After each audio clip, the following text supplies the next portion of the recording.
सरकारी पैसा यांच्या बापाचा आहे का? रवी राणाच्या कमाईचा आहे किंवा या सरकारच्या मुख्यमंत्र्यांचा उपमुख्यमंत्र्यांच्या कमाईचा आहे? योजना केवळ आता यांची नीती ही कुनीती हे आता स्पष्टपणे दिसत आहे की निवडणुकीच्या मतदानासाठीच ही योजना या नालायक लोकांनी आणली आणि बहिणीला फसवण्याचं काम केलं।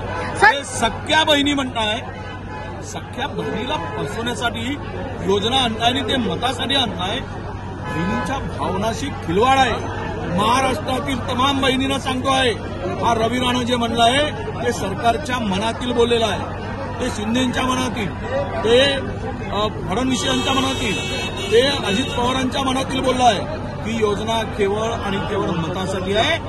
मताची झाली कडकी, बहीण आठवली लाडकी।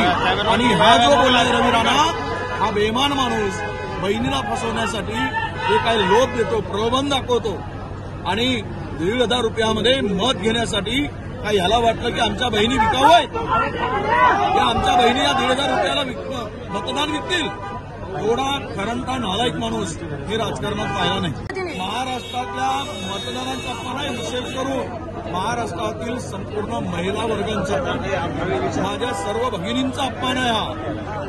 या अपमान या सरकारने केलेला आहे। माझ्या भगिनींची या सरकारने आता माफी मागितली पाहिजे। ही योजना आम्ही मतासाठी आणली होती, आता हे उघड झालं आहे, त्याबद्दल आम्ही माफी मागतो। ही माफी या सरकारने मागितली पाहिजे।